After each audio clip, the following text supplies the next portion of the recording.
Well, hello, ladies and gentlemen, boys and girls. Okay, we're gonna be watching the... Wow, I have way too many things on the screen right now. That was massive frame drop just a second ago. Anyway. Asuka here, gonna be streaming for the 4th day of the... It's on a 3 minutes.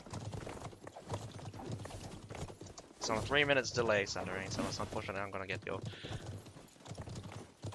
your message. I'm gonna say hi to you very, very late in 3 minutes time. 3 minutes from the past. But yes, we're gonna be watching. Well, I'm gonna be commentating for the 4th day of the scoring phase of the Asia Division tournament. I was originally supposed to be watching the JH versus ECL battle, but unfortunately it does look like JH has forfeited against ECL, so ECL will default to a double victory.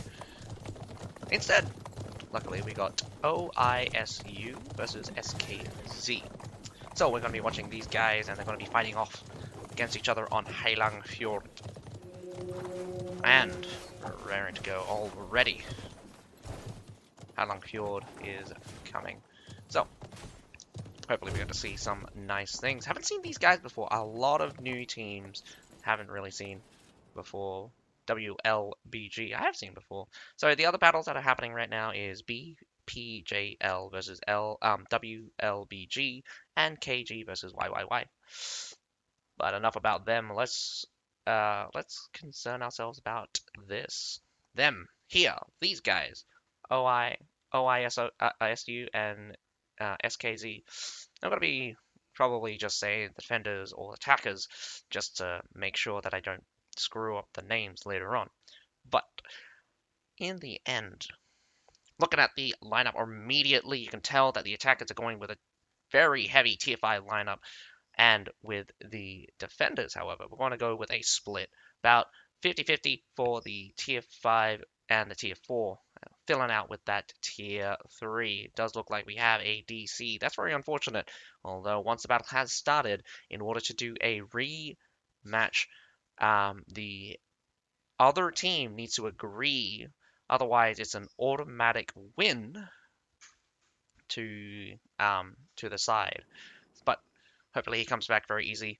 Lots of grape shots coming out from SKZ. Let's see if they take a A-B defense. I've seen a lot of Heilang Fjords back in the day, but haven't seen Heilang Fjord in CBL for a while now. We have been moved to 2 sets of CBL, the summer CBL and the winter CBL. We'll probably get the next section of CBL during the season after next season. So, ooh, the lag coming in with everything loading up, although it is to be expected. When you're first loading in, it can be very, very, how to say, slow. But, looking at the map immediately, going for a push towards the B side does look like matching them. The defenders do see that majority are on the B section, using some mortars to poke out the enemy. This is quite unorthodox, I would say. I've not seen a style of siege like this before, from both sides, in fact. It does look like the defenders have some placements they want to go for. Lots of halberdiers, in fact. Very, very good unit to trade up right now. And hello, 013 Makakam.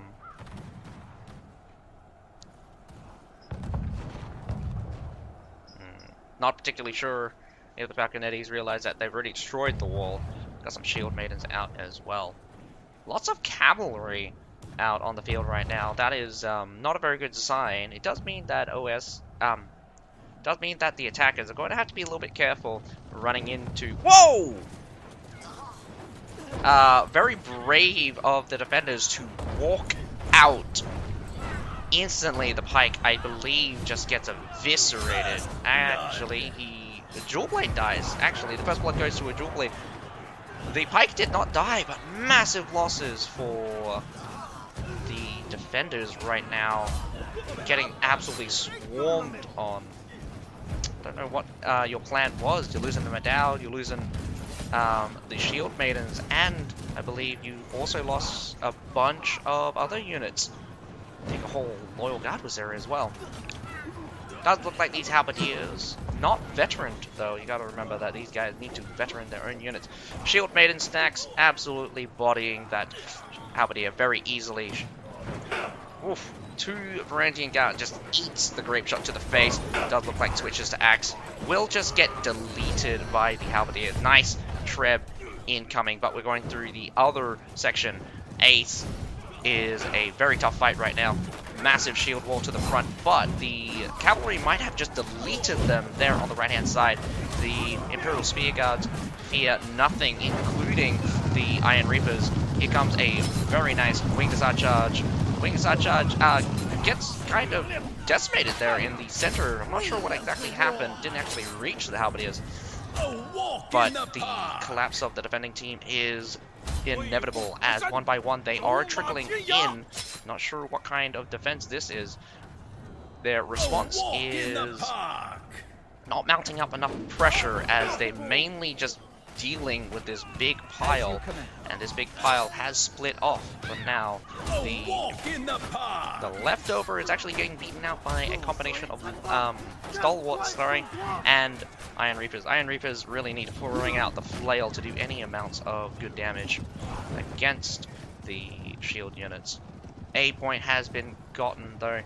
These Iron Reapers and Loyal Guards, they will not want them to get away. Bypasses the... Oh, here comes some Liao Rangers into the backside of those Loyal Guards. Loyal Guards, in fact, very nice unit to use against cavalry. They are... they actually have very good anti-cavalry... well, they're so strong. They're also anti-cavalry. They are basically a spear with a shield. Very nice spear with a shield. They don't have as long of a reach, so most likely they're going to be trading, but they normally trade up because their shields are the strongest in the game. Imperial Spear Guard, although I do like to say the Imperial Spear Guard is the tankiest unit in the game. In terms of just the power of the shield, the Loyal Guard's passive that reduces block break by 60% every time they block an attack is immeasurably powerful. So definitely, I think Imperial Spear Guards are the tankier of the unit, of the two units. But if you want a shield unit that does a lot of damage and can take a lot of damage, the Stalwarts are definitely one you want to pick up. Probably going to be a staple from here on out. You see them in every single battle so far. But what's surprising is the Imperial Spear Guard being chosen and picked up by a lot of people. Again, veterancy is also very important. It does look like the Imperial Spear Guard not veteran at all, or a mix. The one on the left here is veteran for the bottom line, increasing defenses, get that heal ability, and the 20% damage. I mean, the armor. SKZ making a very tight formation here up on top of the C point. Some surf units already out though, so this is a bit concerning. SKZ really needs to be careful if they're bringing out surfs this early on. Your shield units are not really supported by very much, and also, like, again, combination's really important. You want the Halberdiers to be with the shield units. Them by themselves probably gonna get blasted through, but they do have backup just short whiles away. A Treb might go through. What the heck? Oh, it hits a tree. I thought that went straight in. 2 Trebs do make it all the way through, and we got some nice falconetti just shooting down range. That's going to be deadly. Completely protected by a Halberdier and Shield Maiden combination. We got some Chevaliers as well rocking up. I'm so confused, but it looks like there's just like the defenders don't know what to do. There's an entire pile here on top of C point. I didn't even see the battle happen. And a massive retreat under fire from the Falconettis have pressured them, pushed them back. Loyal Guards push on through. A desperate charge by the Dagger Lancers, but it's just too much. There is so many attackers just swarming their way through. Some Brangian guards switching out, but just gets decimated by what seems to be a combination of Shield Maidens and Imperial's Spear Guard. Dagger Lancers are definitely one of the units that is very surprising to see a lot of. Probably the better of Cataphracts, stronger than Cataphracts in fact, mainly because of more range damage resistance and on the cheap.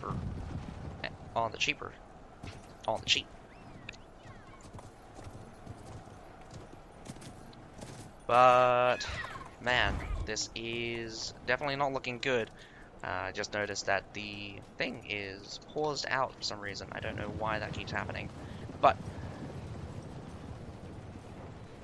nearly nothing in reserve for tier 5, 4, and, well, almost nothing from your tier 5.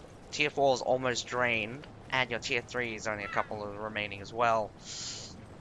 The defenders, to pull this back, would be a miracle. Absolute miracle to pull this back, this victory. I want to know that as well. At this point, they are just getting their ass handed to them right now. They're taking fights one by one into a massive death bowl.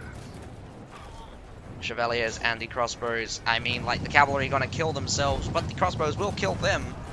The battle has started off. The shields have pushed back. The shields gets completely ran over by just a couple of Chevaliers, not braced in time.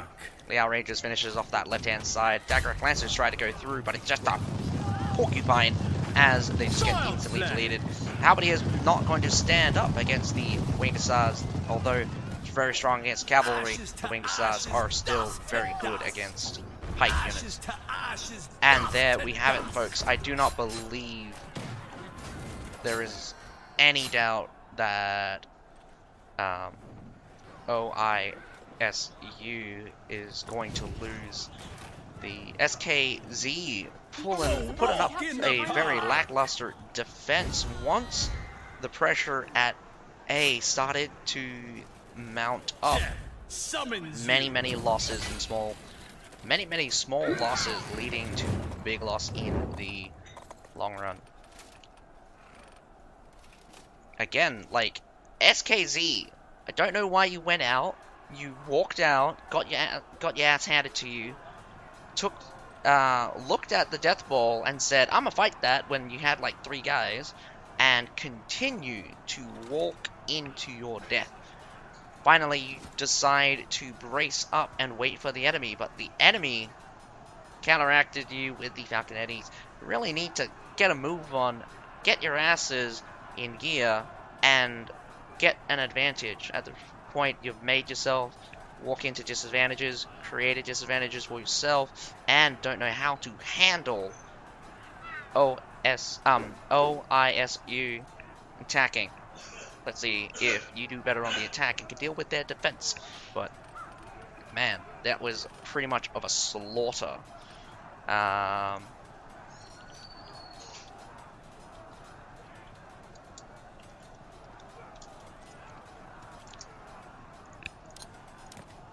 Going to have to put it out there that it is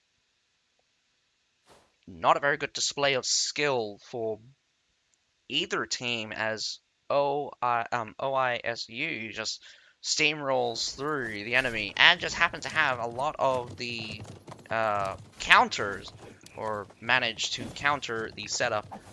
Well, not even like counter the setup, they just kind of just steamroll through the defenders in that case.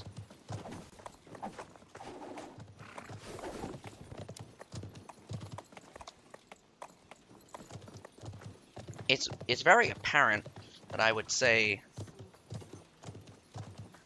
SKZ really should, I don't know, like, that was just baffling. They seem to have an idea of what setup they want to go for. Lots of halberdiers, lots of pike units. Pike units are very good at trading, but the shield units should definitely trade up against pike units. And once things starts to boil down to the shield walls and the... Well, I mean, like, SKZ could fight small scale. They got a few wins, they got a few victories here and there, but the big stuff, nah, they absolutely collapsed. So, was it a lapse in judgment? Was it a one-time thing? Who knows? I think it's going to be very important for... Well, I mean, like, one thing that's very concerning is that Kong and then followed by a number does seem to be a trend among these guys. Only 2 people have different, or does not follow the pattern. That's actually really, Do you think they're all the same person? I have no idea. It'd be funny if they're the same person. At the same time, not really.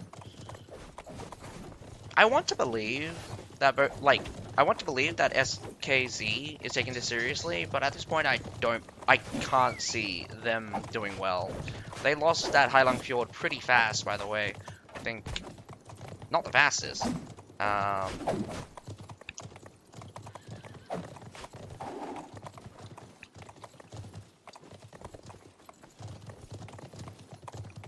So, for those of you just tuning in right now, I was supposed to watch the JH versus ECL battle, but that was a forfeit by JH, so ECL wins by default.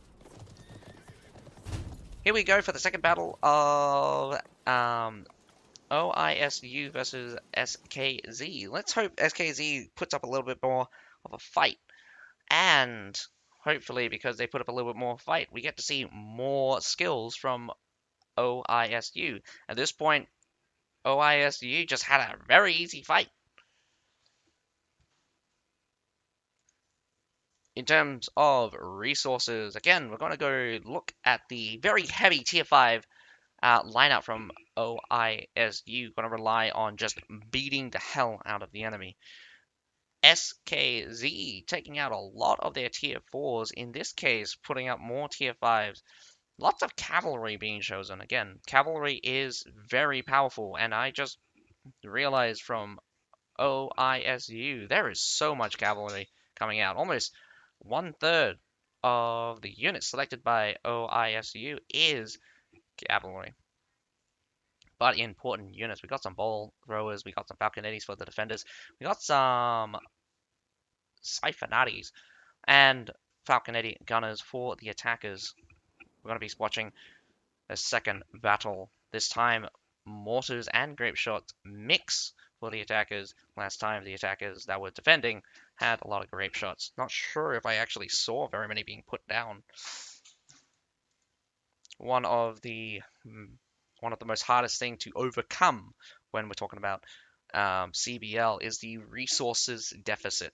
So for the defenders, you have defenders advantage. Again, depending on the map, defender advantage is holding the chokes, holding the important places. When it comes down to the attackers, you have more resources. That comes in the form of trebs, 1 additional artillery. So there you can have up to 30 artillery across the 15 people, and there's only 15 artillery from the defenders. So a little bit back and forth, but in the end, 30 versus 15, not even a contest. There is also 15 trebs. Also, this already starting off to be very bad. It does look like OISU just predicts the SKZ.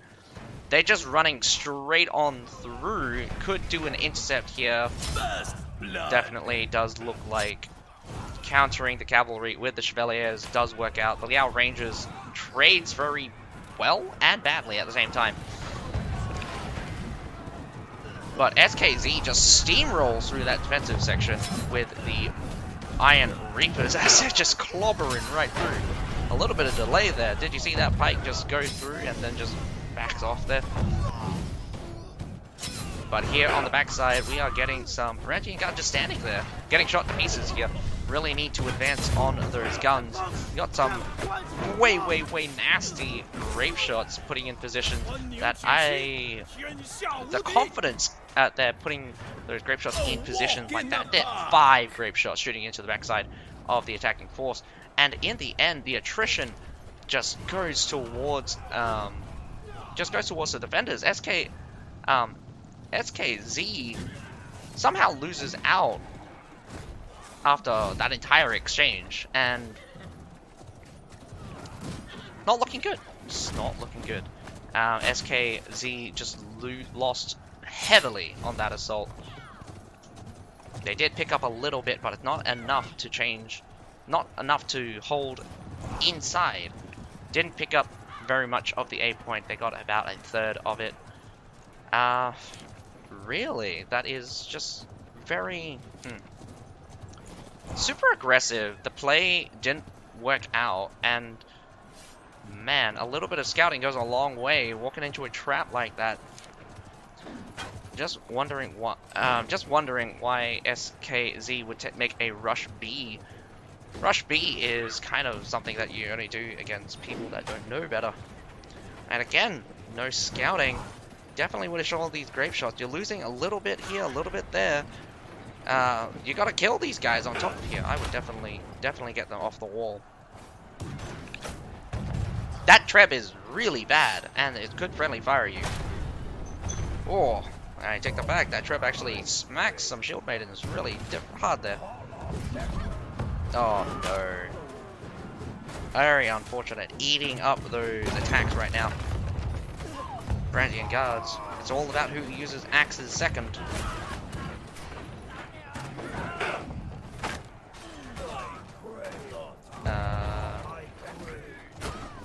The official CV Twitch does stream, but they only stream the finals division, not the. Oh, very interesting that Iron Reapers are getting climbed up on by Halberdiers and Iron Reapers. Finally securing the wall here. These Shield Maidens sitting back. You could have fought here and actually hold with the Iron Reapers. The odds are, again, still swinging against them though. Every step is extremely costly. The double stalwarts will probably be the holding point for now. Wow, look at that throw. Massive. Long distance. OISU being super aggressive, just taking every single angle and putting pressure on SKZ. It's just, wow, like, look at the difference here. We're looking at probably almost 180 difference. That's basically an entire army at this point. And when I'm talking about like 180 difference, I'm talking about like high tier units, by the way. Low tier units are basically nothing.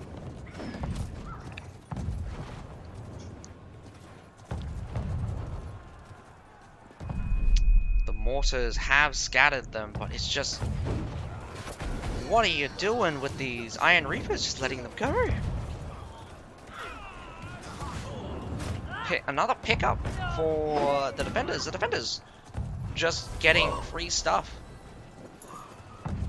Hard fought battle. 3 minutes to go, and I just realized that there is only 3 minutes, less than 3 minutes to go, and already SKZ has taken 2 major losses. The second one, they actually stay inside, but the first major loss, just traded down again, getting all of this ground, but you gotta start winning back something.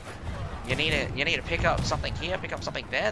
They're trebbing, they're grape shotting like crazy. Where's your shield wall? That shield wall is just gonna decimate your halberdiers. What are you doing? Again, not concentrating, and loses an entire medal to a front that shouldn't have happened. Here comes a Wingdissar. Wingdissar just goes straight past the halberdier that were just standing there.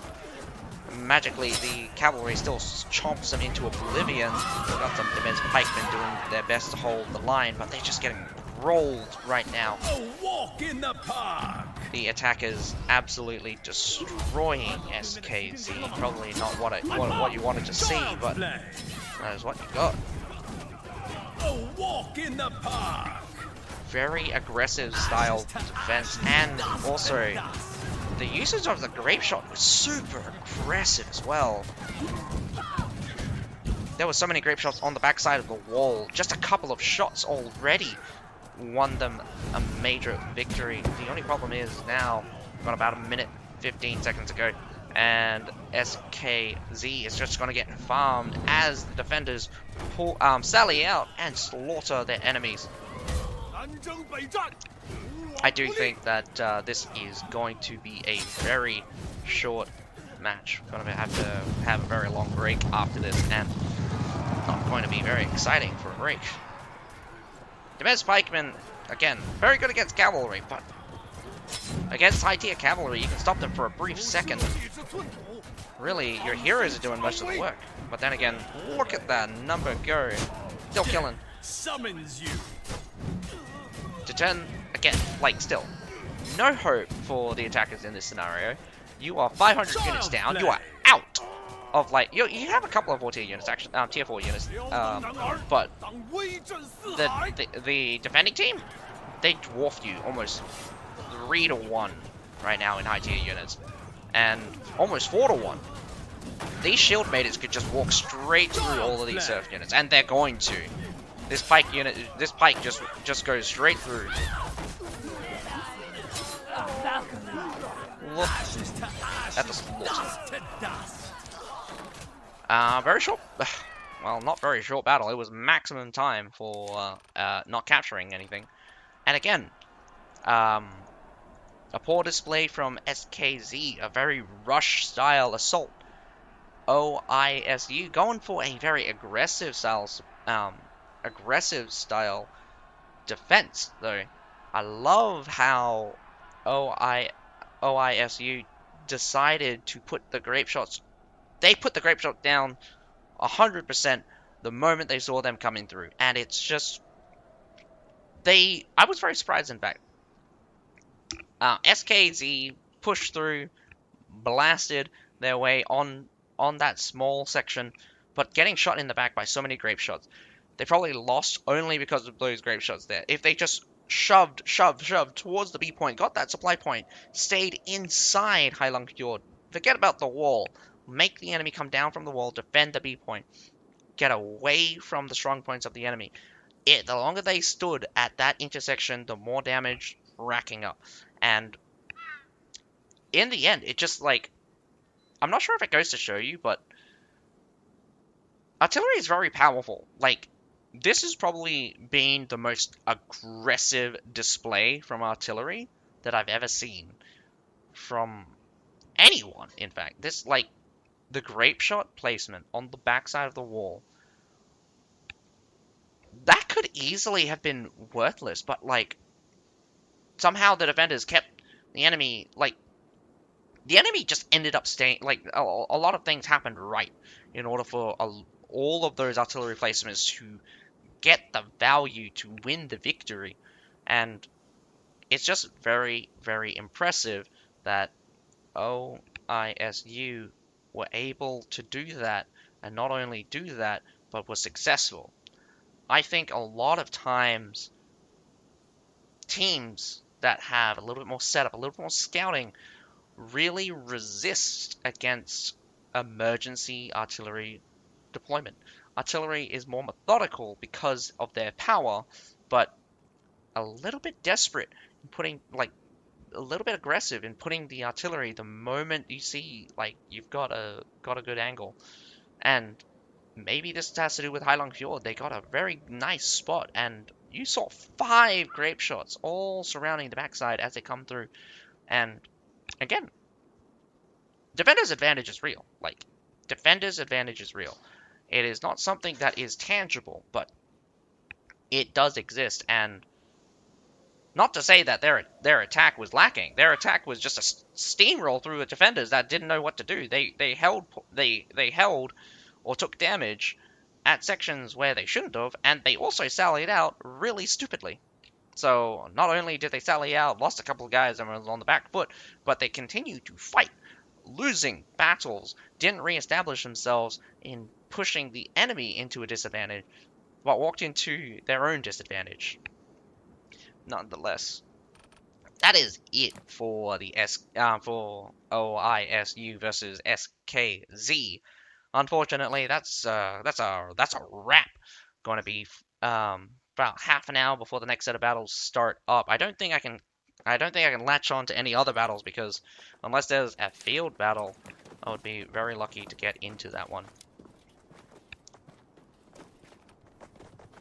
Oh, observer mode was there, although it just wrapped up.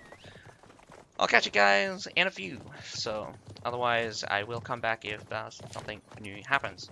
Very unfortunate for SKZ. I do think severely lacking in preparation, but their commitment is real. I do think that their attack is a good display of their determination. They did not back down from the fight, but I think it's like a foolish bravery. Even if you didn't back down from a fight, a losing battle is still a losing battle. So if you lose more than you gain, then nothing can be done. Nonetheless, I'll catch you guys in a bit. We'll be watching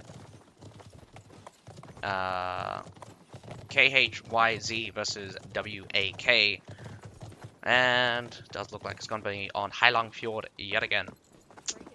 I'll catch you in 30.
Alright, we're back. About a minute before we start on to the next battle. So, right now, I hope you guys are enjoying the stream. Our next, well, I mean, like, hope you guys will enjoy the commentary, and I hope you guys will enjoy this. I hope this next battle is more exciting than the last. But nevertheless, we have KHYZ versus WAK on Hailong Fjord yet again. So, supporting the boys, WAK, we've got Bubble Fat, Marcelin.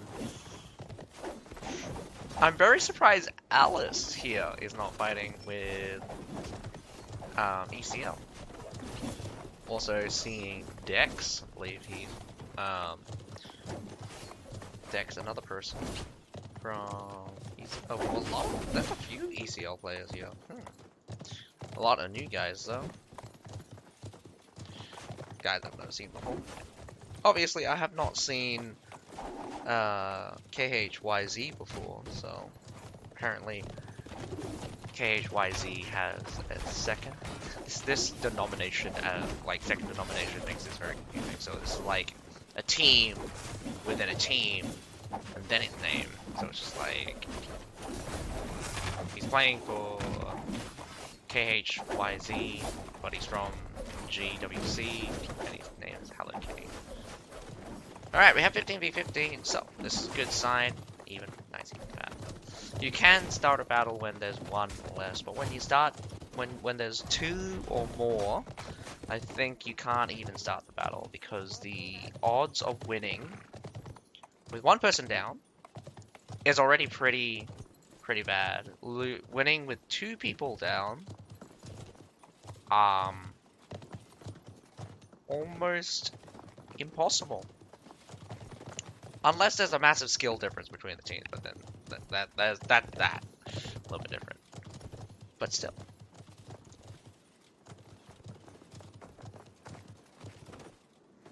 Waka waka.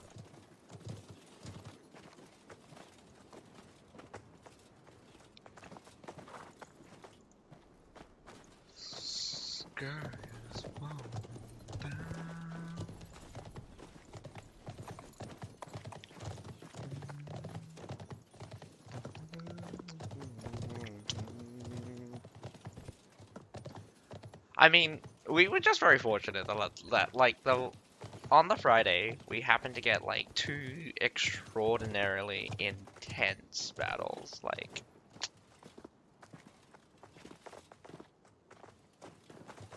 Or, I mean, like, we ended off with a very extraordinarily intense battle. I think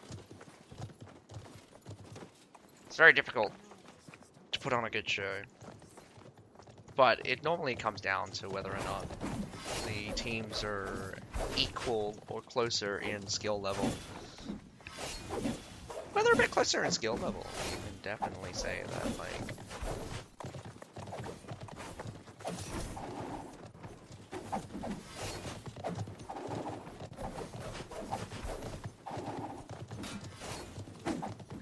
You can definitely say that the battles are more intense if the skill gap is small.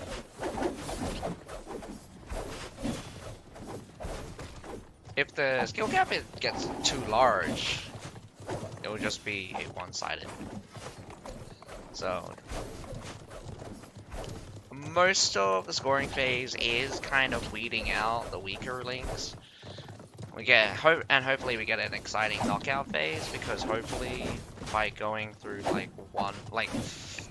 realistically, you want to go through as many filtering processes as possible. So best filtering processes is normally a point style round robin. So you fight everybody, and then the best of each division goes on, or like you fight everybody, and the guys with the best points moves on. Obviously, you separate them in groups to make it easier.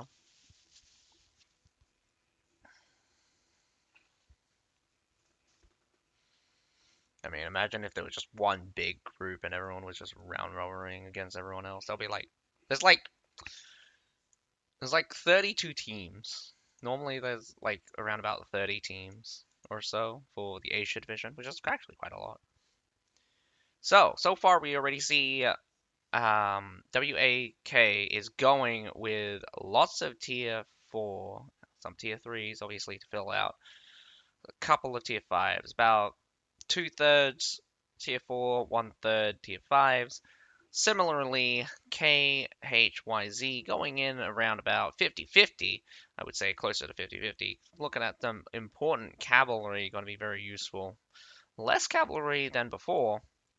I mean, in the before battle, lots of halberdiers coming out from KHYZ. They definitely can trade up very well. What's also important is the low number of shields.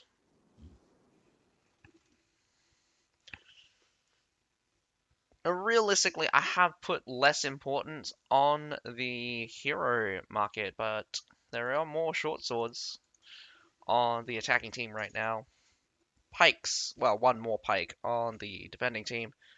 The surprising thing is it's dual blades being chosen. 3 dual blades, in fact, 1 longbow. That 1 longbow could be. One longbow could definitely suppress a couple of the range units. We're gonna have to see how effective he's going to really be.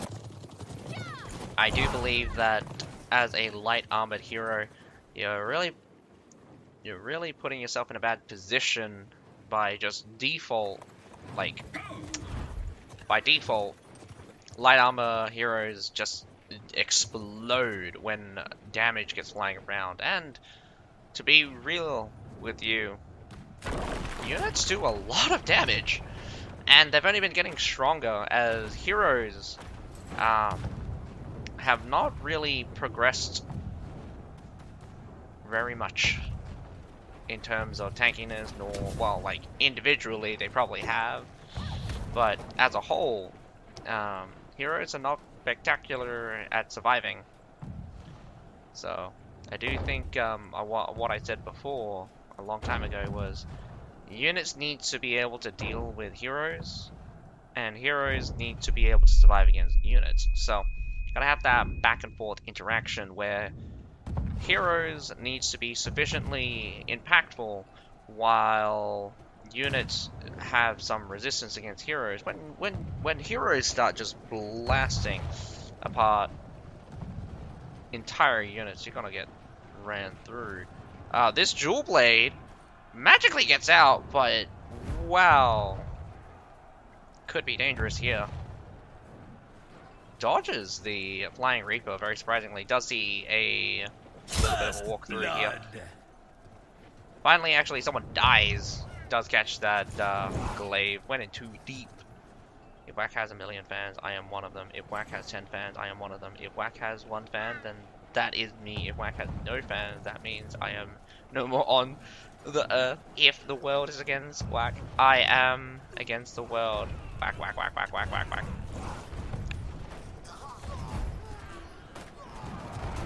What's really concerning here is that, like, you have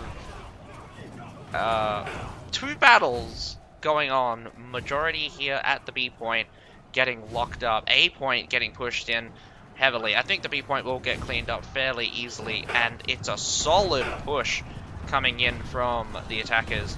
Fortibusher is basically the only thing standing around. We've got some Iron Reapers still attacking. Clean up those Iron Reapers, instantly disappears. Whoa! Very dangerous using the armor that they have to just break that Fortibusher.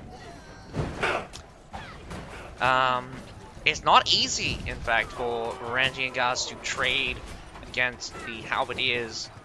Although Halberdier's top line does look like to be the pick here. That's very unfortunate.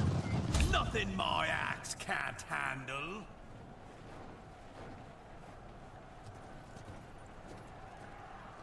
Looks like a fallback position is coming in right now. We got some... Ooh, Boba Fett just trying to delay for a little bit, trying to get out. Do remember that in CBL you only have a couple of lives. You do not have a lot. Starting off on a good note is still wearing clothes in streams. Oh man. clothes are mandatory. Even though male nipples are not censored, I'm pretty sure it would be unethical for me to be naked. Or I just have a stream that's literally just from the neck and above. And then I could be naked. Gonna Enemy let reinforcements are attacking from the harbor. the harbor go very easily. Get some reinforcements from a bunch of berserkers. Although it's very intimidating. It looks like a lot of berserkers. Good thing they don't activate their abilities, otherwise they would actually be terrifying. You want to kind of use these guys as a small amount of pressure. You put one halberdier down, they'll just die. See, easy killing. They're pretty tanky and very difficult to kill if you're not concentrating. But they'll be cleaned up really shortly. Sitting back just a little bit now. I think a mortar or a artillery phase is about to come in. To say the very least, I do think WAC did lose out more units in the first push. I think starting off a little bit more tier 5s coming out from the attackers. Surprisingly, the tier 4s right now are even. Probably about 1 unit up on tier 4s for the attackers. Several units up. From what I understand, no. Well, there are some there are some ECL players for sure, but ECL is still ECL. WAC is WAC. WAC is someone has a bunch of new players, bunch of old players. Retreating to the base point, probably not the smartest of moves. I definitely would not want to defend a base point for 10 minutes. You kind of want to bleed out the enemy, and this is a good spot to bleed out the enemy, but it's also really stupid for the enemy to come here. Whoa! That forward rush, that Falconetti just blasts those stalwarts into pieces. Only one side concentrating on attacking right now. The forward rusher is spaced out. Could concentrate a little bit more. Falconetti shooting on both sides. A little bit better formation coming out from WAC. A bit deeper. Makes it very hard to push through. Shields and pikes. Well done formation. This is a good pickup for WAC. WAC just needs to take out those. Wow. Go Zandina. Zandinta? Zadinta. Takes out those Falconettis, although the enemy team does the same, but he sends 2, and both fail to actually wipe it out.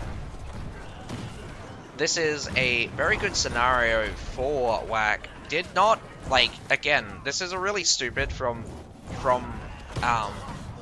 it's really stupid from the attackers, and this happened as well. Again, in a battle between GNG and ECL. Oh no, Magoon Kingdom. Well, I'm not sure Gunny is Magoon Kingdom, but Magoon Kingdom fought off against ECL. The exact same situation, but Magoon was defending this section here, throwing unit after unit right in. That the supply point is right here, guys. Right here. You throw those units right into the enemy, and they had way more surf units, and they were bleeding the enemy out like crazy. But I mean, they were losing units way faster than them because they had lower tier units.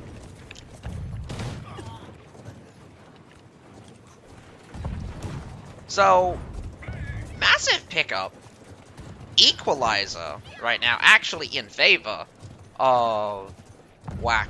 That exchange right there just turned the entire tide. Again, very stupid move from the attackers. Personally, if I saw the enemy team literally just stack up like that, I'd just come up through this stairwell, I'd just come up through here, block off these 2 chokes, and fight them here. This is Treb Central. You Treb the crap out of them. There's no point in fighting enemy strong points, and this is a massive strong point, so I have no idea why they would continue to fight here. What's also important is that resources is not infinite. You have a finite amount of resources, and definitely the attackers probably only have one good attack. Yes, I know that. I know Marcelin, I know Boba Fett. I'm not sure. I thought Malnective would be in here, but apparently not.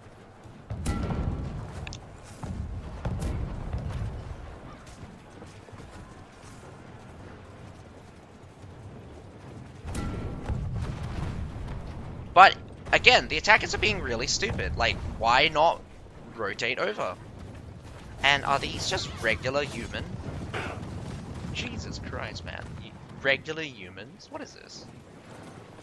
Alright, this is going to put a lot of pressure on Whack to come back. And this is Treb Central here. Bunch of Trebs hits the...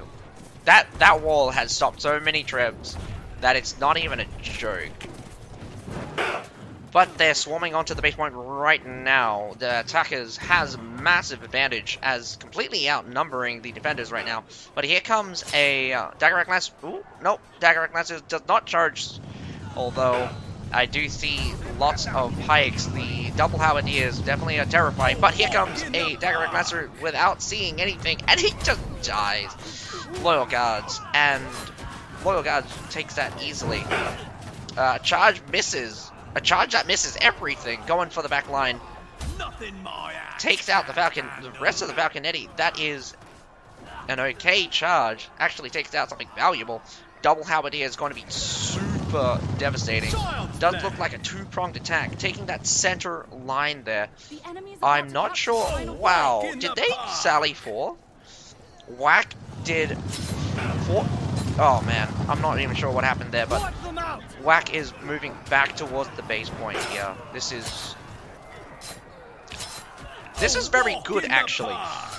Whack saw that they needed to take a fight towards the guys that were just standing here, keeping them there, and they were able to kill off. They were able to kill off the attackers surrounding that supply point, hold off the base point just long enough for them to win that fight, for reinforcements to come back in. And this is where it's going to get very, very tight in terms of units right now out on the field, because I think the attackers are going to come in first, because the defenders came in second and they died second. So right now we're in for the attackers coming in right now, massive reinforcements, but the defenders slightly closer coming in right now. So if the attackers keep up for pressure, I think they might be able to bleed out the defenders, but the defenders looking very strong right now. Winged Hussar's coming right on through, slams the Dagger Lancers. I didn't even think there were very many Dagger Lancers. This Halberdier is going to be one of the only units strong enough to stand around. We got more units just funneling on through. This is not bad, as they're still holding the line, just barely. Another Halberdier unit. These Halberdiers are doing amazing work. I would charge them from a longer distance, but the Imperial Spear Guards are still holding. A good, a very tanky unit, but outnumbered and getting killed. Very surprising. A walk in the park. The tickover is getting very, very bad for both sides. I think the pressure right now is very slow coming up from the attackers. And what's really cool is they have essentially put it down to the wire right now. Both the attackers and the defenders are both in a scenario where they are out of high tier units. It is just serfs. There is probably one tier 4 unit for either side. This pike militia could be a clutch right now. That is down to the last of the very last. So it comes down to heroes. So who has the better hero fighting? And also, if Whack just feeds units, to these guys, it could be very dangerous. You want to have that... Whoa, Pike Militia versus Pike Militia right now. But one Pike Militia is braced and the other one isn't. You need to brace those Pike Militia. Brace is 100 times better. Well, probably not 100 times, but at least a couple of times better. We also had a Halberdier unit inside there. Why was your Halberdier unit just walking around? Got some grape shots coming in as well. We got a minute left right now. This is down to the wire. And 10 heroes for the defenders, 14 heroes for the attackers. One by one, they will fall. Ooh. Unit advantage has gone towards the attackers. Where's the rest of your units? Probably locked up in the people who are dead. And I don't think, oh man, I don't think you can hold for a whole 30 seconds. Good effort though. Very, very good effort from Whack. Gonna have to put it to... I'm gonna have to say that I did not expect Whack to put up the amount of resistance it did. But I'm also very surprised that KHYZ couldn't close it out in the rush. So what I'm saying is that Whack at the base point took a massive victory. Oh, not the base point. The supply point took a massive victory. Switching it around, going towards the base, very good team. And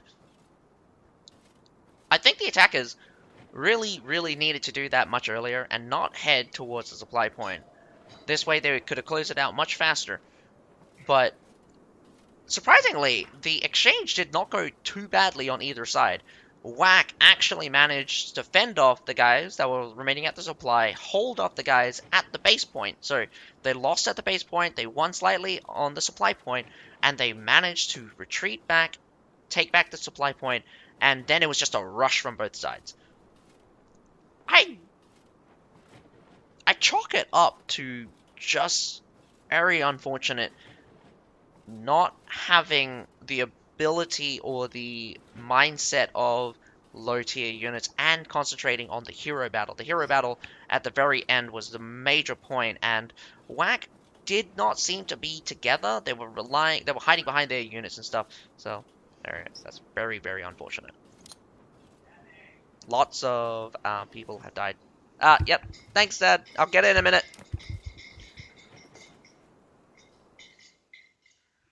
Looks like my food's ready. Gotta quickly get into the next battle.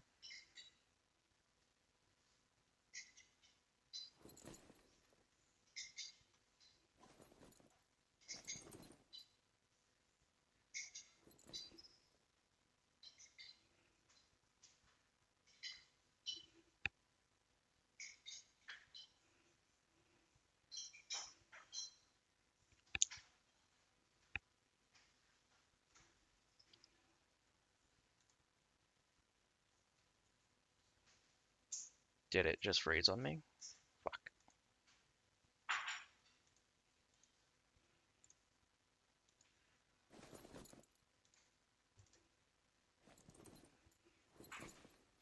Just end task. Ah, Christ. I'm probably gonna miss it, aren't I?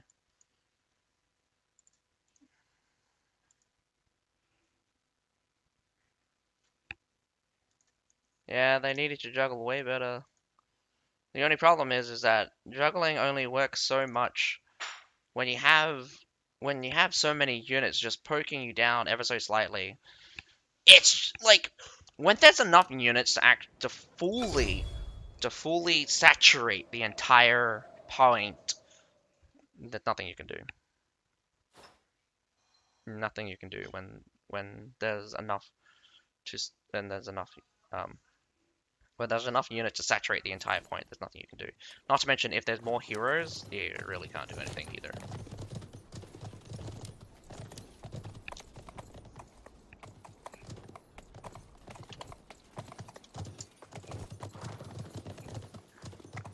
I'll be back in 2 seconds.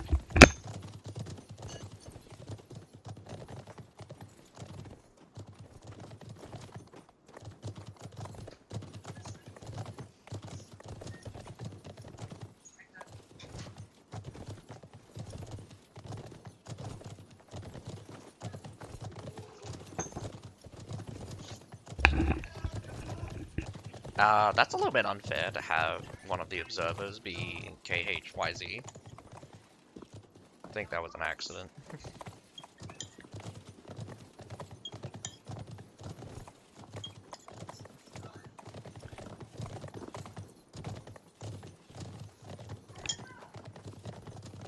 The unfortunate thing here is that I think what is shaping up to be one of the key strategies from KHYZ is the split. They win the more important battle. Somehow. I mean, at the start, they won the more important battle. They did a split. They had a distraction at the B section. Too many people went to the B section. Not enough went to the A section. So they took the A, solidified. Then whoever just came in just got slaughtered, basically. So, big loss for WAK. Starting out like that is very, very, very bad. But here, again, when they went towards the supply point, KHYZ didn't play to their strength. Coming in from one direction, they really did waste a lot of time and a lot of resources trying to get through that. What was good, though, is that WAK did not allow themselves to split badly in the second time. But I think that was also to do with the fact that they were a little bit more aggressive and they were able to somewhat juggle the base point with the pressure that they did have. And I think what's going to be really important is to see how WAK do on the attack, because they did have very great moments of aggression. Didn't get to see it though. Do mind that, like, the aggressions I'm talking about, we didn't actually see them, but when on the second on the third battle, well, second battle on the supply point, they sallied forth, killed the guys as they were going towards their base point. Like, there were two halves. One half went staying at the supply point, one half went to the base point. WAC sent 3 guys to the base point, and everyone else slaughtered the other guys. In the end, a little bit of trickle back towards the base point ended up with a kind of equalizer yet again. Somehow the attackers traded up, so they managed to basically kill off both of the important guys. WAC, however, does seem to have gotten a lot more deaths as the battles went on, so I'm not entirely sure whether or not the number of deaths was solidified for WAC at the end, meaning that there was permadeath already and they only had like 10 or 11 guys still around. It's also would be good to point out that in general, I do think KHYZ has a little bit more competence in terms of heroes and heroes working together. WAK, again, like, heroes can work together, but sometimes you see solo heroes go in, go out, kind of, they work around each other instead of with each other. KHYZ, it's a bit hard to see it, it's a bit hard to know what's happening, but KHYZ does seem to have people watching each other's back, to say the least. So, a little bit more cohesion, probably a little bit less from WAK. Nevertheless, we do have a second battle to see more of their skills, and it should start very shortly once once the teams are settled. It does seem like the ready from WAC has been called.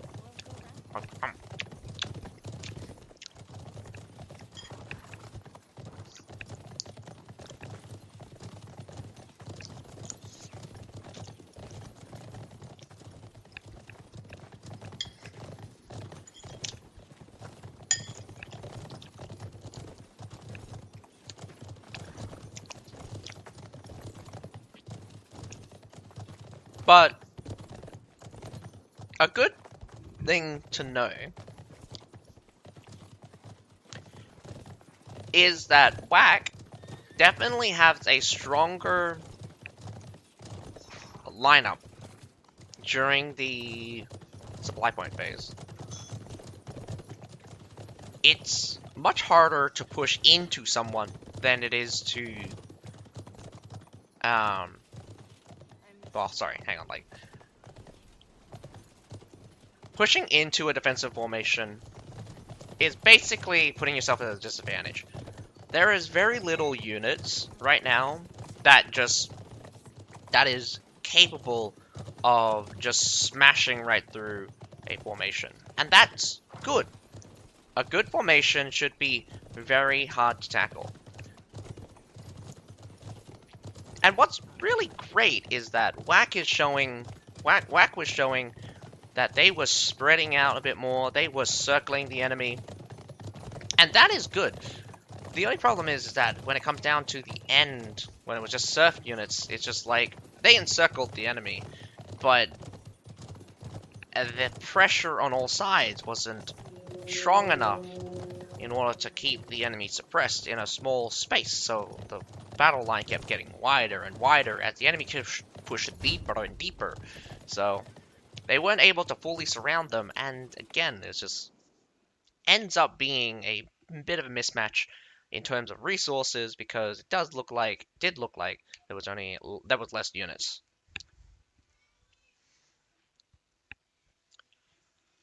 So we have a very strong lineup of stalwarts coming out from WAC on the attacking side. So second battle on Hailong Fjord against KHYZ versus WAK. I want to put it down to some unit selections, which gets me a bit concerned. Is the ISGs. The ISGs during the base rush, although they survived for a very long time, they actually got killed because of pike militia somehow. So important units to look out for as well is Corteliers. What are they doing here? They're 20-second charge, but still.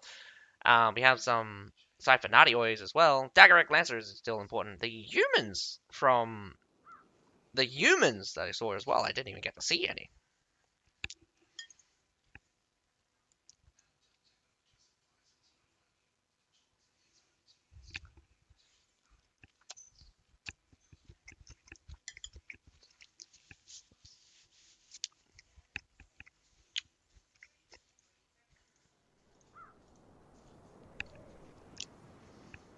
Alright, your second battle. Hopefully it goes down to a field battle.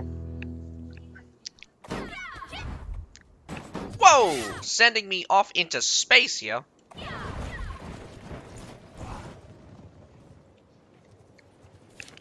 Yep, it looks like everyone's doing a little bit of a split here on Hailong Fjord.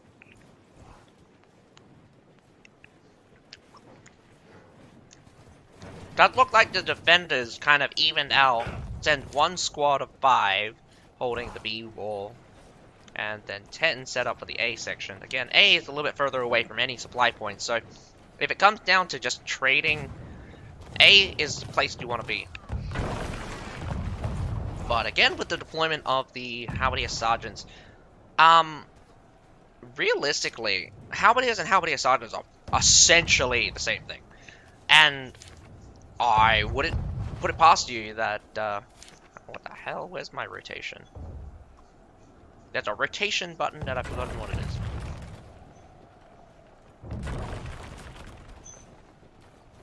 Next group is G. Alright, so yeah. A lot of halberdiers. A couple of halberdiers. So about 9 halberdiers. Got a couple of high tier infantry. More high tier infantry coming out from great. What is that guy doing? Wow. Your mom and dad is doing great with the dual blade stealth. So, already from the get-go, we can see that there's more tier 4, tier 3 coming out from the attackers. This means that they're going to have to trade up a little bit, and they're going to have to watch out for and be very careful of some of the Iron Reapers. Iron Reapers seems to be the shock trooper of choice and could be extraordinarily deadly to the loyal guards, which the attackers have seemed to have chosen. Better yet, the Shield Maidens are definitely a unit you want to keep around. Pushing up finally towards the A point, we got this little pocket here, which classically people have used before.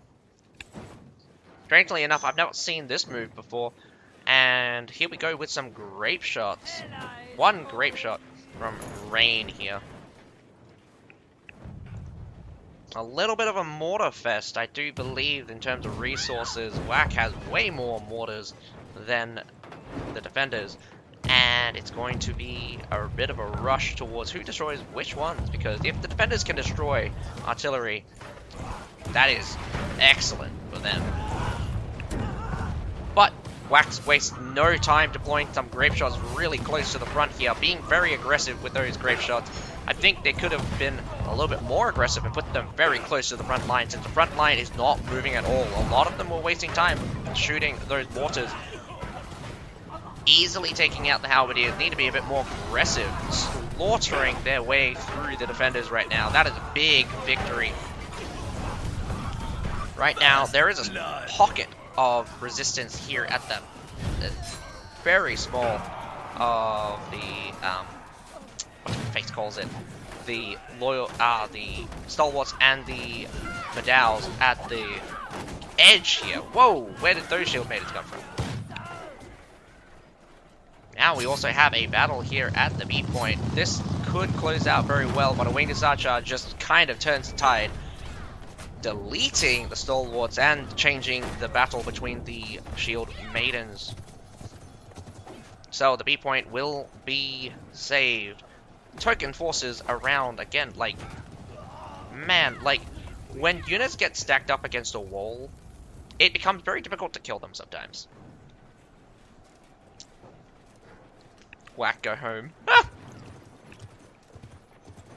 Looks like we have someone in favor of KHYZ. Good pickup, good pickup. Already off to a really, really great start.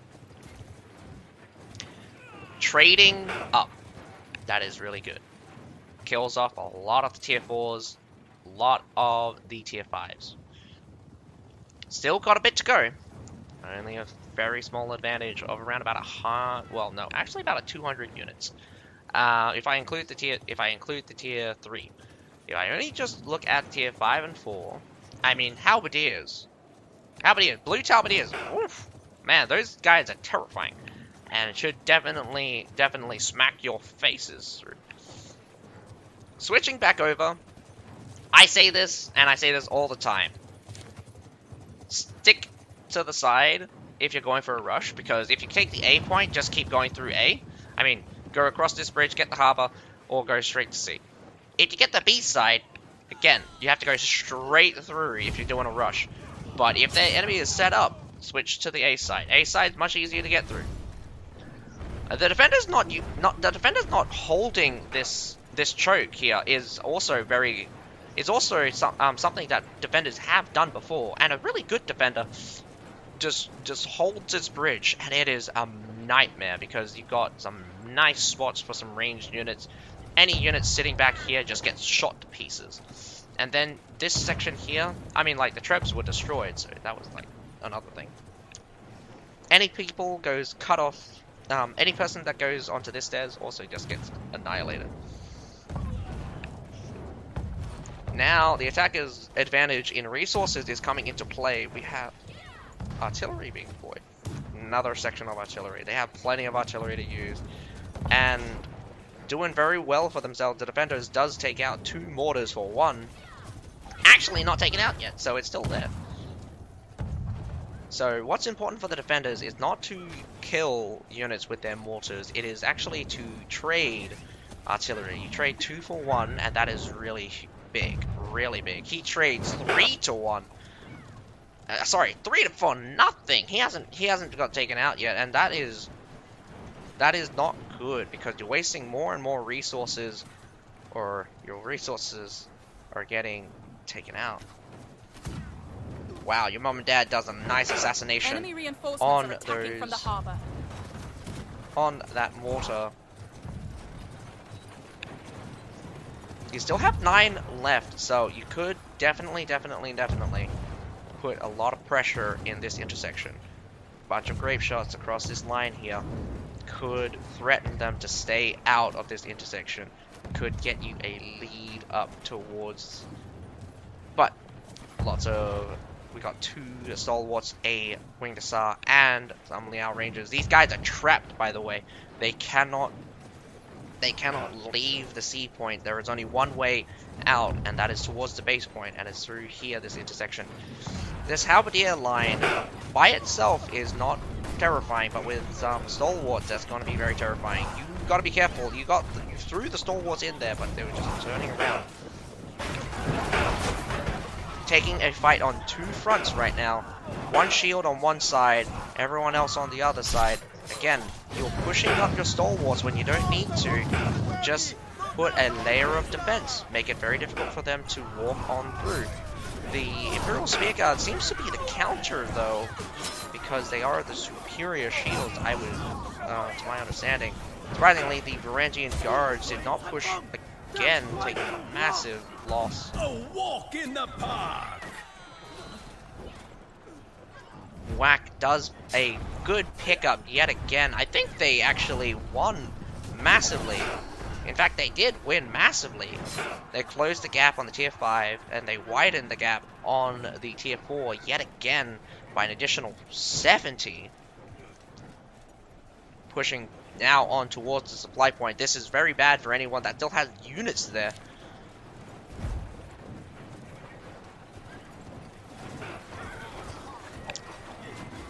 Well, facing the wrong way, those loyal guards. That Madao getting picked up again.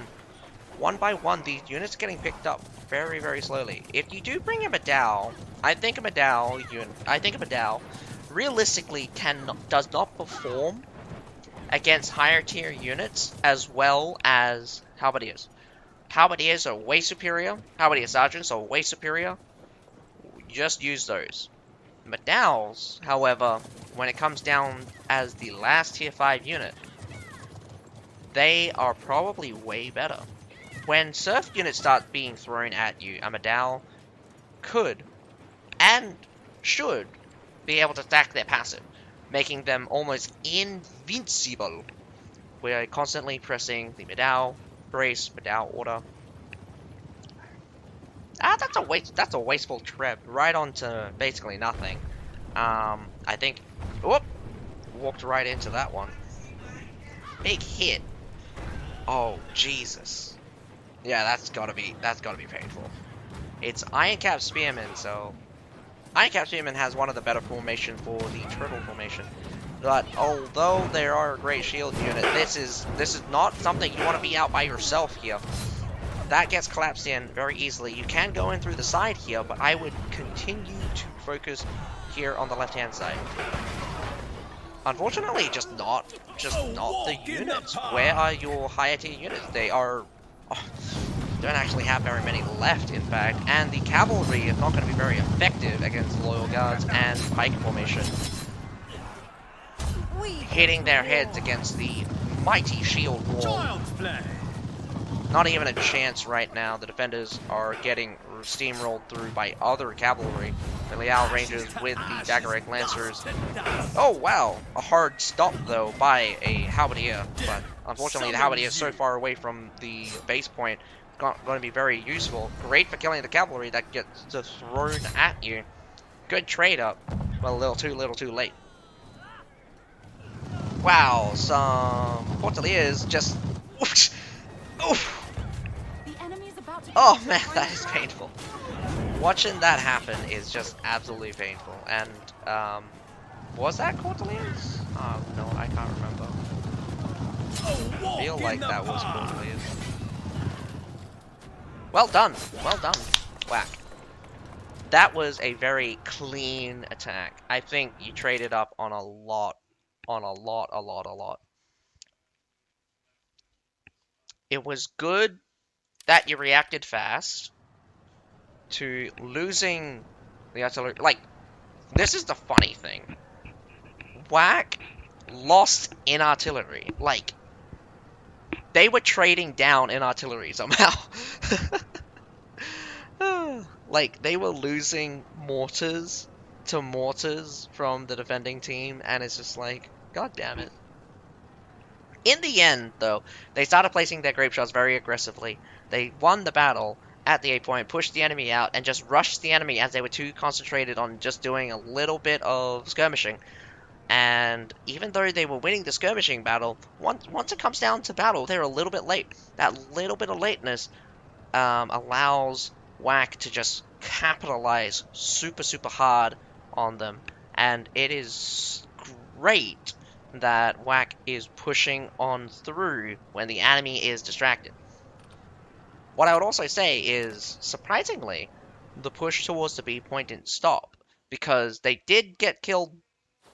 They did get killed the first, no, the push, like, should have put me on the defense too. Well, you're not there. I swear to God, you were there, right?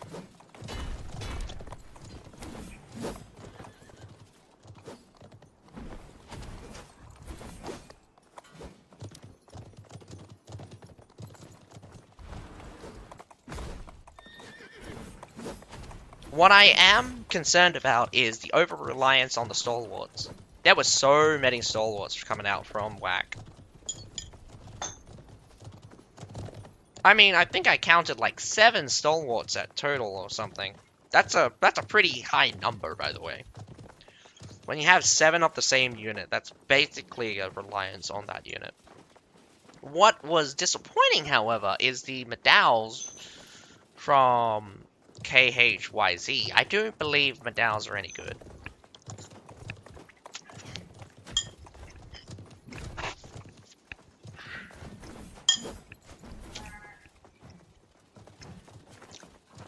Even though they seem to understand that halberdiers are way better. Like, they have so many halberdiers.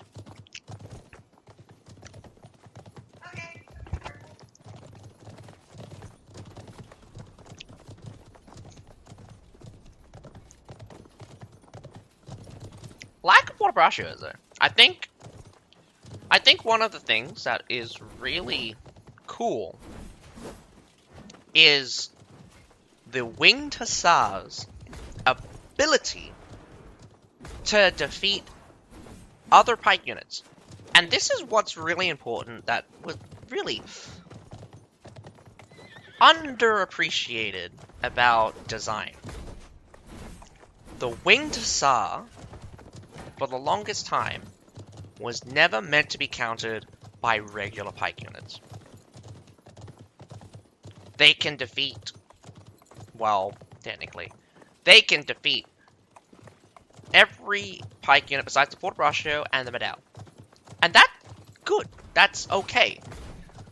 That's because they're specialized in that. That's the purpose of Tier 5. And design-wise, the more halberdier someone uses, a winged hussar becomes better, because it is a cavalry unit that is reliable and that it will get you your advantage. And I'm seeing unit composition.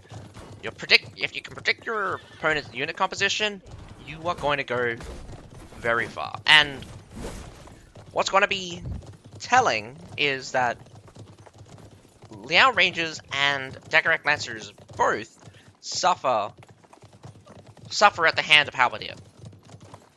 A winged hussar, however, does not. But a Liao Ranger deals with loyal guards. The flexibility of Decorac Lancers, again, same as Cataprax. Surprised that Cataprax is not being chosen, but I do think I understand why. Because Cataprax Lancers are more expensive, they got more units, but the Decorac Lancers has a better follow because of the wide arcing swing. The wide arcing swing hits multiple units, and that counterattack is way stronger than the Cataphract's continuous charge.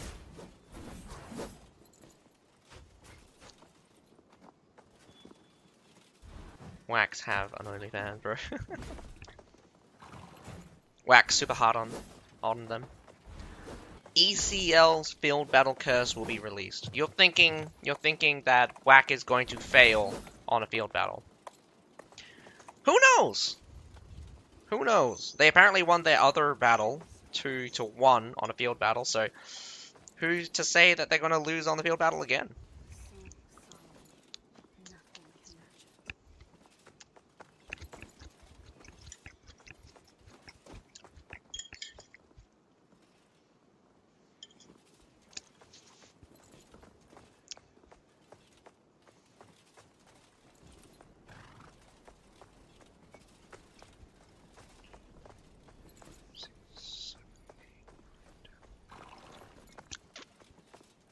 Too many OBs already. Too many observers. That's it. Can't have any more observers. Gonna have 10 observer. 9 technically.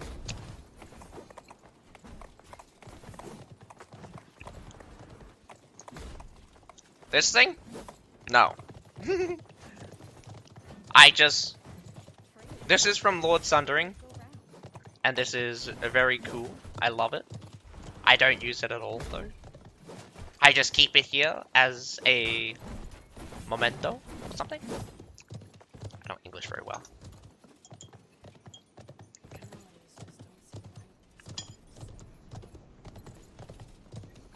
The winged hussars arrive, coming down the mountainside.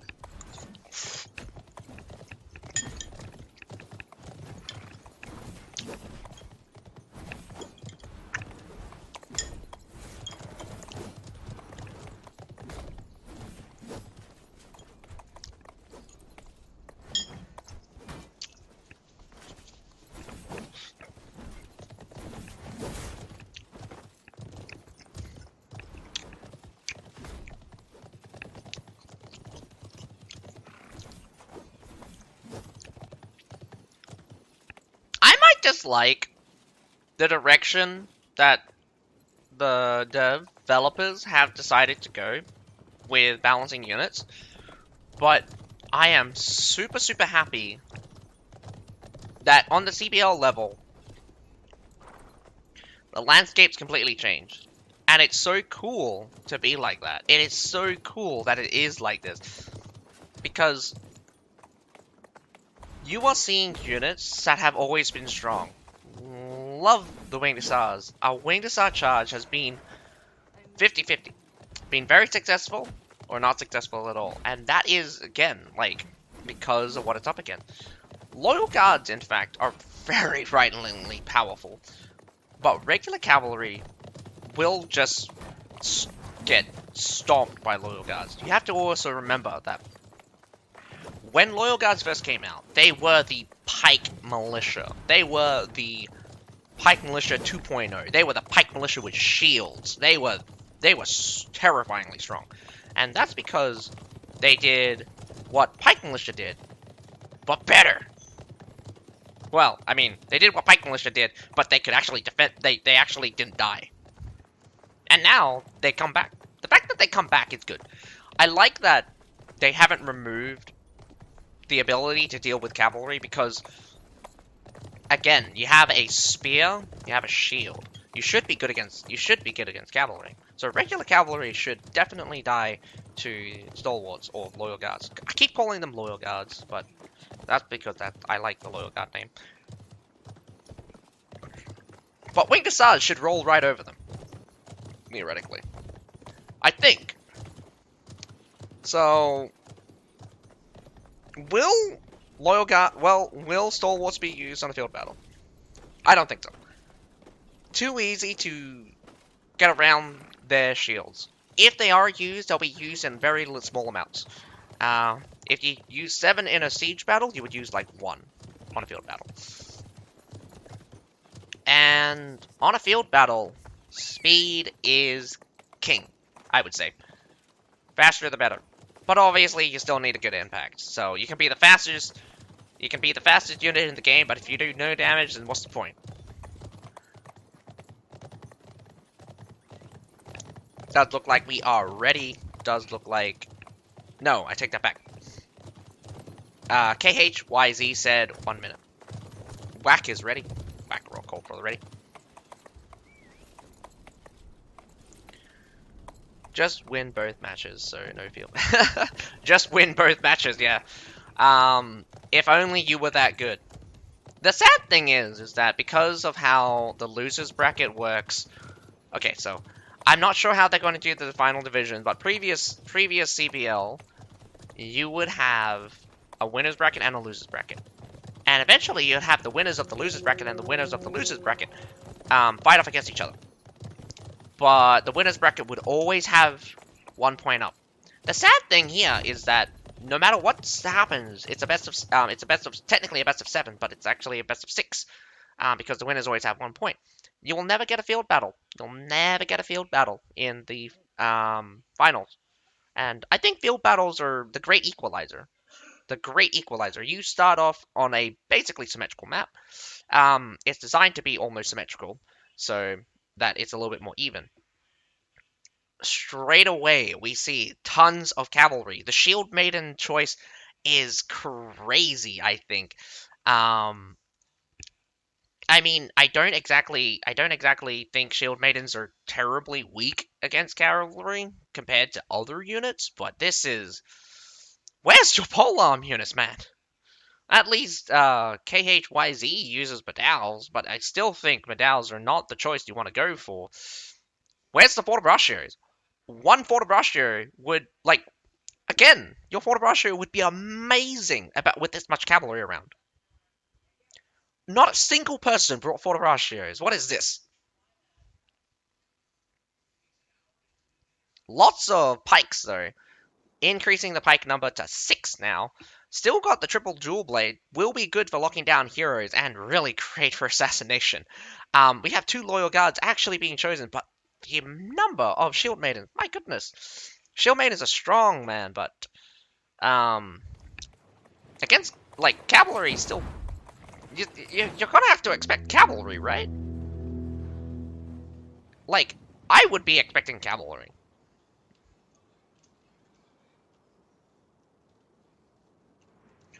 An AC push coming out from Whack. That is very dangerous, I would say. Sending around about 8 people towards the A point. Does look like a split between B and C. Does look like around about 6 guys going towards the A point. Whack needs to make a decision here. This B section has no shot. Immediately needs to just take this fight here. Every second counts right now, as Whack needs to start the engagement, win the engagement. The Shield Maiden surprisingly switches to sword midway through and gets whacked into pieces. But they are still resilient. If you catch cavalry, especially Liao Rangers, with the spear, it is much better, and then switch to pike, and then switch to sword, you would do way better. But wow, where did those Shield Maidens coming from? The Shield Maiden pile is incredible, and the battle towards this A point is terrible. Big losses coming out from Whack here.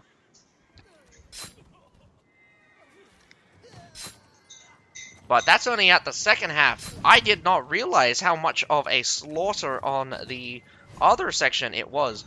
They haven't got the A point, and this really is bad for Whack if they cannot solidify one of the points. I would definitely keep assaulting this point. Here comes another charge, going to actually catch a bunch of Shield Maidens, but no kills. Shield Maidens are very tanky, especially in the Cover Commander form. 10% damage resistance should be enough to survive most, if not all, cavalry chargers. Here comes a cavalry charge from... oh, man. Some cataphracts out on the field. The Liao Rangers, surprisingly, on a corner here, gets beaten up by some Shield Maiden. The B point is getting surrounded here. We're getting one person getting caught, one after another. A dual blade going for the base point, probably a bad move, as the B point is still solid. Whack needs to interrupt again, but they're sacrificing too many units for this.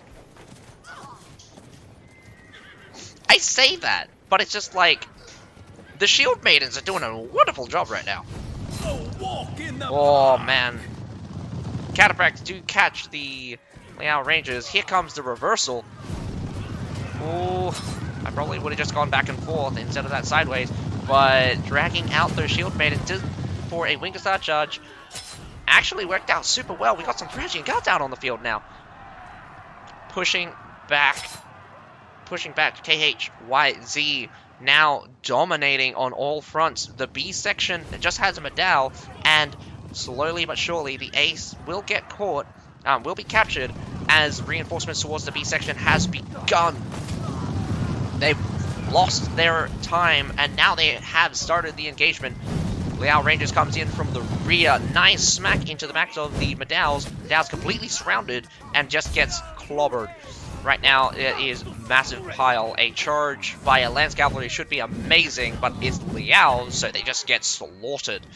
Big, nice, dense pile.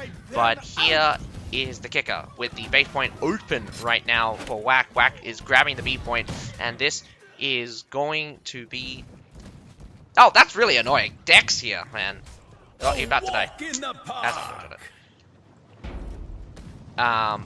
What's really cool here is that by losing the B point and losing again and again and again, I do think Whack's going to have an absolute advantage in units very shortly, because in terms of numbers, more infantry comes out from Whack, but more cavalry comes out from KH, and we're looking at only 200 to 87, and there's a couple of tier 4s in there, and my face has not been up the entire time.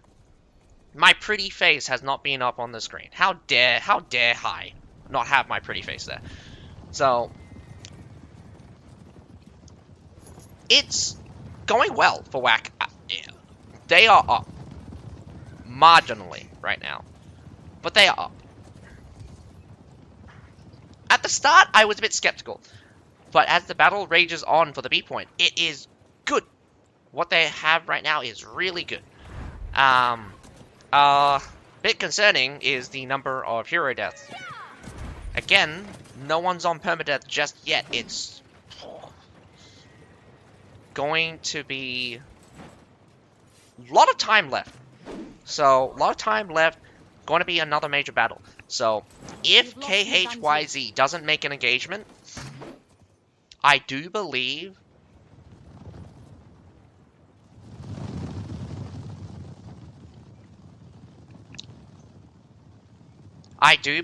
that KHYZ could take the initiative if they start killing off some of the heroes. But they are on the massive defensive because they know they're at a disadvantage. It's very slight, but this disadvantage is almost tangible because the Shield Maidens are not just a tier 5 unit. They are a tier 5 unit that trades basically with everything. Anything you throw at the Shield Maidens is not going to be able to do a dent right now. So they need to catch very important units. Like, the presence of the cavalry as well. Like, I definitely do think that KHYZ has more infantry than cavalry right now. They've already wasted all of their cavalry, and they got 2 left. The rest of it's just... Oh man, Medals can take a shot, but like... Why aren't they braced? Definitely would brace that. Only 1 Shield Maiden left, actually. The rest of it's just cavalry. 2 Shield Maidens, and the rest of it's cavalry. 3 Shield Maidens. 3 Shield Maidens. 4 Liaos, 2 Cataphracts. I think. Oh! It could just be a hero thing. KHYZ needs to be careful. Might lose a dual blade. Does lose a dual blade. nice snipe from the cavalry. Cavalry is a big pile of hit points, but they do take a ballista shot very nicely. Oh man, rushing towards the base point. This could be a very bad move, or well, no.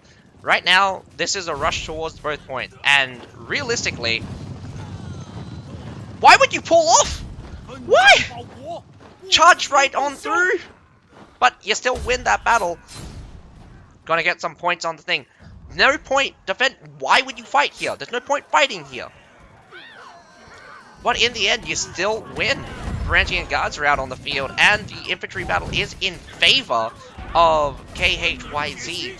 But closing it out right now, the base point is under massive threat. The B point gets basically going to get picked up, but the base point is not defensible. Not defendable. They can close it out if they just kill this one guy.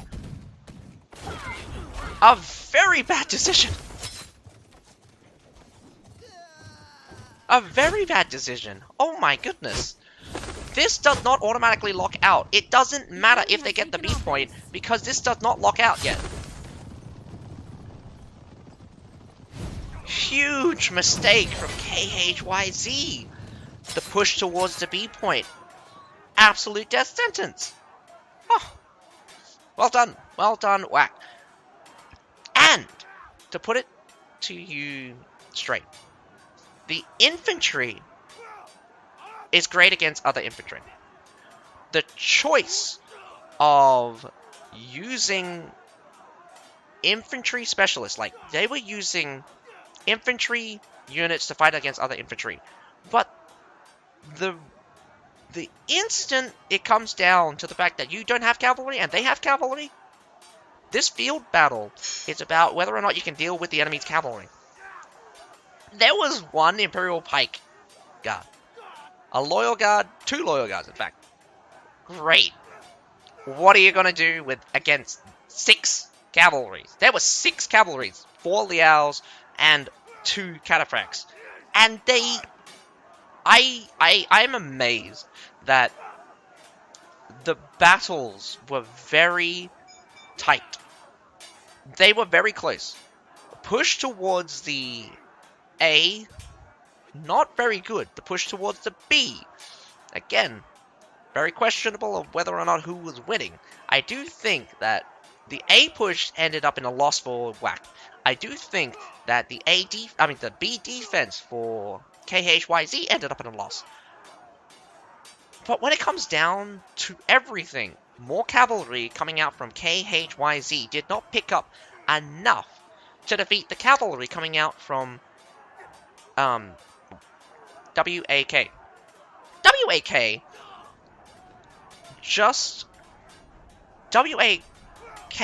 just were able to beat out enough cavalry with the shield maidens that it was super surprising that even though the numbers were very close at the end, the advantage for Whack was huge. Absolutely massive. And this is what people need to keep in mind. If you're going to a field battle, expect cavalry. Cavalry means speed. Speed means king. You are the king of the battlefield if you're fast. Shield maidens are one of the fastest infantry. Cavalry are definitely the fastest. And it was so surprising that I did not see a single Fort Braccio. No Fort Braccio. Very good cavalry usage coming out from KHYZ, but the shield maiden still picked up cavalry. And that is big, big, big, big. But nonetheless, that is all for tonight, and I thought that this field battle should show other people who are watching this. If you're in the CBL, definitely take my advice. It comes down to a field battle. Shield maidens are going to get nerfed very shortly, but when it comes down to a field battle, a Fort Braccio is going to do you a billion times better than a bunch of shield maidens. Shield maidens do wonderful against cavalry, but they're a tier 5 unit, while a tier 4 unit could basically kill as many cavalry as it wants. So, congratulations to Whack winning 2-1 on the field battle, and congratulations to OISU against their opponent, which was SKZ, winning 2-0 on Heilong Fjord. I want to put it that it's very exciting to watch CBL after such a long time. It was very exhausting for the last CBL. I knew we had a very, very long scoring phase. This scoring phase shouldn't go as long. It's only around about 2 weeks. So, hope you guys catch me next time tomorrow when we get to see a bunch of other battles. But nonetheless, I hope you guys enjoyed my commentary, and I hope you guys enjoyed the stream. But other than that, my name's Azakai. Have a nice day. I'll see you next time. Bye for now.